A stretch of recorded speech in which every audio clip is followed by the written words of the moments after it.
दिल्ली की मंत्री और आप नेता आतिशी सुप्रीम कोर्ट में आप नेता मनीष सिसोदिया को जमानत दिए जाने के बाद भावुक हो गईं। उन्होंने कहा कि आज सत्य की जीत हुई है, दिल्ली के छात्रों की जीत हुई है। मंत्री ने दावा किया कि सिसोदिया को जेल में इसलिए डाला गया क्योंकि उन्होंने गरीब बच्चों को अच्छी शिक्षा दी। उन्होंने कहा कि एक झूठे केस में फंसाकर जेल में रखा गया। आज का दिन भारत के इतिहास में, भारत की शिक्षा क्रांति के इतिहास में दर्ज होगा। आज मनीष सिसोदिया को जमानत मिली है। आज सच्चाई की जीत हुई है, शिक्षा की जीत हुई है। आप नेता ने आगे कहा कि ये सत्य की जीत है।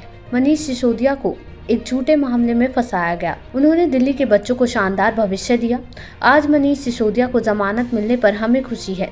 जल्द ही समय आएगा जब दिल्ली के मुख्यमंत्री अरविंद केजरीवाल भी बाहर आएंगे। उन्होंने कहा कि मनीष सिसोदिया ने जिस स्कूल का शिलान्यास किया था, आज उसी स्कूल का उद्घाटन हो रहा है। वहीं दिल्ली सरकार के मंत्री और आप नेता सौरभ भारद्वाज ने कहा कि कोर्ट इस बात को मान रहा है कि ईडी ने बिना ट्रायल के मनीष सिसोदिया को 17 महीने जेल में रखा। बिना ट्रायल के किसी को 17 महीने जेल में कैसे रख सकते हैं? उन्होंने कहा कि वो अपना ऑफिस भी आकर फिर से ले सकते हैं। आज शाम या कल शाम तक वो जेल से बाहर आ जाएंगे। आप नेता संजय सिंह ने कहा कि ये आप और दिल्ली के लोगों के लिए बहुत बड़ी राहत है। अरविंद केजरीवाल और सत्येंद्र जैन के लिए न्याय का रास्ता जल्द ही खुलेगा। जो 17 महीने मनीष सिसोदिया के बर्बाद हुए, उसका हिसाब क्या देश के प्रधानमंत्री देंगे?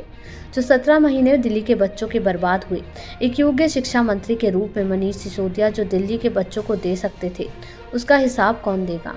उन्होंने कहा कि भाजपा का मकसद केवल एक है, विपक्ष के नेताओं को पकड़कर जेल में डालो।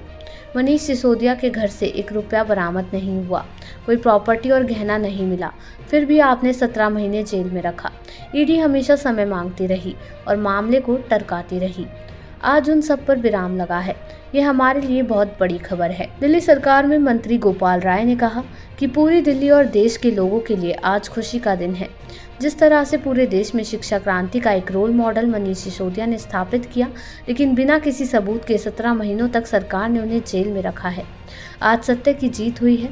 हम सब लोग सुप्रीम कोर्ट का धन्यवाद कर रहे हैं।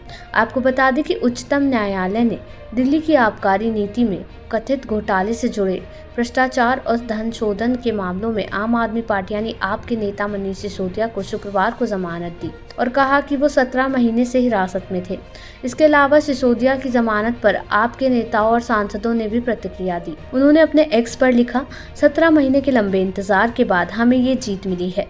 मैं पीएम मोदी और बीजेपी से पूछना चाहता हूं कि वो कब तक बदले की राजनीति करते रहेंगे। सुप्रीम कोर्ट का यह आदेश मोदी सरकार की तानाशाही पर जोरदार तमाचा है। देश दुनिया की ऐसी ही तमाम खबरों के लिए देखते रहें समय डिजिटल।